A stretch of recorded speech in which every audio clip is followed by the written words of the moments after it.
संदीप वजीर और पीडीपी से फारूक इनकलाबी साहब हमारे साथ हैं, उनका रुख करूंगा, फिर मैं गौरव भाटिया के पास वापस लौटूंगा।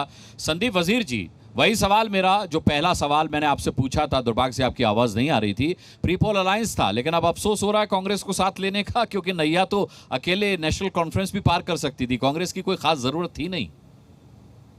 जी, जहां पे हमें इतनी सीटें आई हैं तो वहां पे एक दुख भी है कि कांग्रेस अच्छा नहीं कर पाई जी। सिर्फ 6 सीटें उनके पास आई हैं, जो कि ऐसे तो गवर्नमेंट बनाने के लिए काफी है, लेकिन एज सच ओवरऑल जो रिजल्ट है कांग्रेस का, 30 सीटें लड़ने के बाद आप 6 सीटें जीत रहे हो, तो ये एक डिसअपॉइंटमेंट तो हमें भी है उनके हारने की जी। लेकिन ठीक है, उन्होंने जो मेहनत की है उसका सिला उनको नहीं मिल सका, लेकिन हम इस बात को इंश्योर करेंगे कि जो आने वाले वक्त में गवर्नमेंट बन रही है तो वो गवर्नमेंट जो है, जो अपने प्रोमिसेस हमने लोगों से किए हुए हैं उनको हम पूरा करें और लोगों को एक अच्छी गवर्नमेंट दें।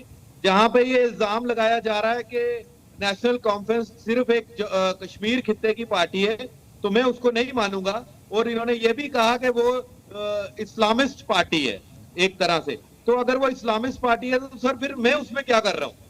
बीइंग ए सिख फिर मुझे उस पार्टी में नहीं होना चाहिए। तो पहले आप नेशनल कॉन्फ्रेंस की हिस्ट्री भी मालूम कीजिए। ठीक है। सबसे सेक्युलर पार्टी जम्मू कश्मीर में अगर फारूक इनकलाबी साहब भी हमारे साथ।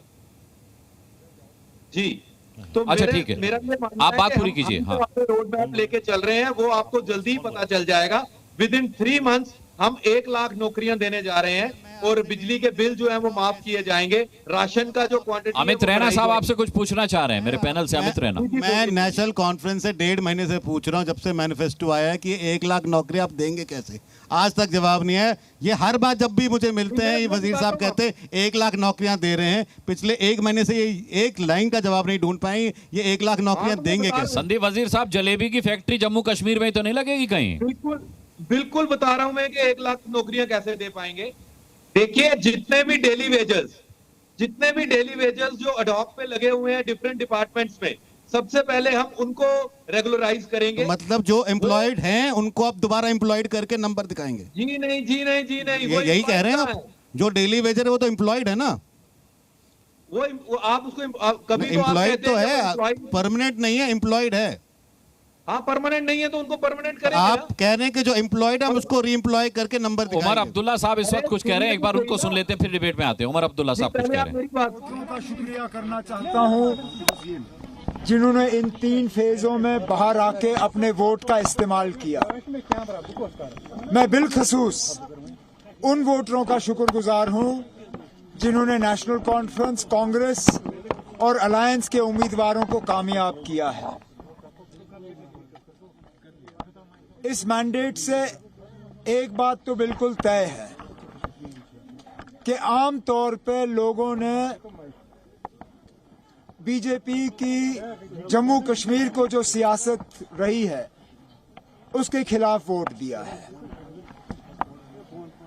बीजेपी ने जो पुरानी तंजीमों को, जिसमें खासकर नेशनल कॉन्फ्रेंस को सियासी निशाना बनाने की कोशिश की, हमें कमजोर करने की कोशिश की, हमारे मुतबादल यहाँ पे तंजीमें खड़ी करने की कोशिश की, आज उनका आम तौर पे देखा जाए तो नामो निशान जो है वो इस इलेक्शन में मिट गया है। लेकिन बड़ी बात यह है कि कश्मीर, आप कुछ भी कह लें, लेकिन बीजेपी दफ्तर की तस्वीरें आपको दिखाता हूं। वहाँ ढोल नगाड़े बज रहे हैं, दिवाली होली एक साथ हो रही है वहां पर।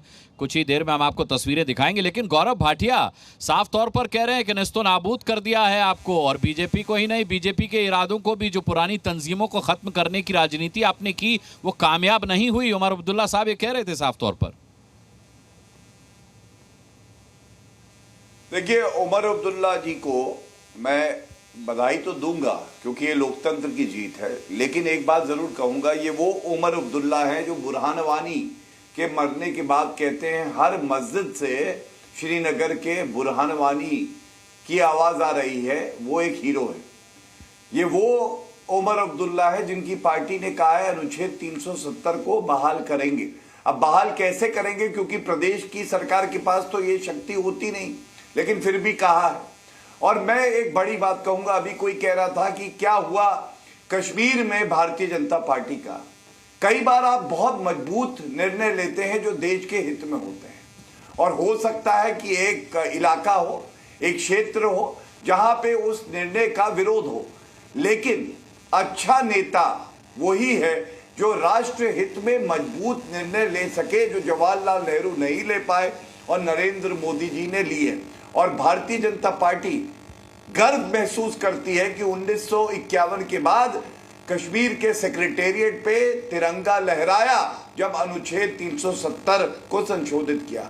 हमें गर्व है आज पत्थरबाजी वहां शून्य हो गई है। हमें गर्व है कि वहां के बच्चों के हाथ में अब पत्थर नहीं है, कंप्यूटर है और किताब है। और ये फर्क जो है हमारी जीत है। सीटें जितनी भी आए, और जम्मू में हमारी सीटें बढ़ी हैं और हमें वोट परसेंटेज भी बढ़ाया है। ये दिखाता है कि हमारे विचारों के साथ भारत आज खड़ा हुआ है। बिल्कुल, युवाओं की सोच बहुत ज़रूरी हो जाती है ऐसे में, और प्रत्युष हमारे साथ हैं और प्रत्युष के साथ युवा है इस देश का। प्रत्युष, क्या कहते हैं ये युवा जो आपके साथ हैं? अच्छा, हमने बात कर ली कौन कौन से मुद्दे रहे और किन मुद्दों पर लोगों ने वोट किया, लेकिन कौन कौन से वो बड़े बयान रहे जो बीजेपी के पक्ष में गए, कांग्रेस के खिलाफ गए? बहुत सारे मतलब मुद्दे ऐसे भी हैं, क्या बोल दूं, सॉरी। हाँ, बैठ के बोले, कोई दिक्कत नहीं है। हरियाणा पर ही बोल रही है ना आप? जी। हाँ जी। हरियाणा में जैसे सुबह एग्जिट पोल देखे थे तो उसमें बिल्कुल भी लग नहीं रहा था कि मतलब बीजेपी जीत पाएगी, लेकिन फिर भी बीजेपी जीत गई है। और कहीं ना कहीं मतलब जम्मू कश्मीर में भी बीजेपी हार गई है, लेकिन वहाँ पे भी कांग्रेस को जिताने का हाथ बीजेपी का रहा है। अच्छा, ठीक है, चलिए अब यहाँ से भी राय ले लेते हैं। हरियाणा को लेकर चर्चा बहुत ज़्यादा है। हरियाणा को लेकर, तो हरियाणा में क्या ऐसा रहा जो कांग्रेस को इतना नुकसान हो गया? कांग्रेस तो 70 सीटों का दावा कर रही है। मेरा मानना है कि हरियाणा में कांग्रेस ओवर कॉन्फिडेंट हो गई। जहां देश विश्वास कर रहा था राहुल गांधी की यात्रा पर, ठीक उसी प्रकार जिस प्रकार हरियाणा में कांग्रेस की रिप्रेजेंट करते हुए राहुल गांधी ने पूरे लोगों को एक साथ दिखाने की कोशिश की, पर जनता उस बरगलान में फंसी नहीं अंततः। अच्छा, राहुल गांधी ने कुल 12 रैलियां की, 3 दिन की पदयात्रा की, इसका भी कोई फर्क नहीं पड़ा हरियाणा में? क्यों इतना फर्क नहीं पड़ पाया? अगर कांग्रेस सबको साथ लेकर चलती तो मुझे लगता है इसका फर्क ज्यादा। किसको छोड़ा कांग्रेस ने? आपका एसपी को छोड़ दिया उन्होंने। एसपी हरियाणा में क्या करती? नहीं, उसे इफेक्ट तो पड़ता ना। यादव का कहीं ना कहीं तो उसका इफेक्ट। एक फैक्टर की बात यहाँ पर की जा रही थी, क्या आम आदमी पार्टी के चुनावी मैदान में उतरने से कांग्रेस का वोट कट गया क्या? मेरा पर्सनली एक सवाल है। अच्छा, किससे सवाल? कपिल सर से। जवाब के बदले ये सवाल करना चाहते हैं। हाँ, कीजिए सवाल। मेरा कपिल सर से एक सवाल है।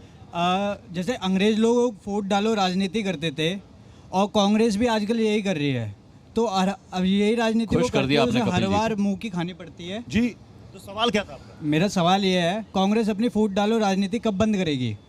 देखिए, मैंने ये बताया था, ये कहा था कि अंग्रेजों की नीति थी डिवाइड एंड रूल। अंग्रेजों ने 1871 के अंदर हमारी वो जातियां जो सांप्रदायिक पेशे थे, जो कभी नीची जाति नहीं थे, तेली, कुम्हार, नाई, बढ़ई, लकड़हारे, इनको सबको अंग्रेजों ने नीची जाति, लो कास्ट डिक्लेयर किया था। आज कांग्रेस वही अंग्रेजों की उस डिवाइड एंड रूल की नीति को तोड़ने के जगह जाति की सेंसस कराने की बात करती है, बांटने की। अपनी जाति बताएंगे नहीं, लेकिन दूसरों की जाति सेंसस कराएंगे। और इन्होंने फिर वही किया। ठीक है, कॉलोनियल जो हैंगओवर था, भारतीय पुलिस को यह समझाने की कोशिश नहीं की कि तुम अब अंग्रेजों की पुलिस नहीं हो, तुम जनता की सेवक पुलिस हो। ये इन्होंने नहीं की। भारतीय ब्यूरोक्रेसी के अंदर वही कॉलोनियल मानसिकता आईसीएस वाली लाके बिठाई। आज भी आप कितने करते कहते हैं कब आप आईसीएस था? जी, क्या जाति का फैक्टर हरियाणा में चला है क्या? जी सर, जैसे ये चुनाव परिणाम आए हैं उनको देखकर तो कहीं नहीं लगता है कि जाति का फैक्टर चला है। जैसे किसान को सबसे ज़्यादा हरियाणा के लिए बताया जा रहा था कि किसान नाराज है बीजेपी से, तो चुनाव परिणाम को देख के तो कहीं ऐसा नहीं लगता, और ना पहलवान ना युवाओं को देखकर ऐसा कहीं दिखा है। मतलब आप कह रहे हैं ना पहलवान ना जवान ना किसान, कोई नाराज नहीं था? जी बिल्कुल, कोई नाराज इस चुनाव परिणाम के हिसाब से तो चलिए ठीक है प्रत्युष।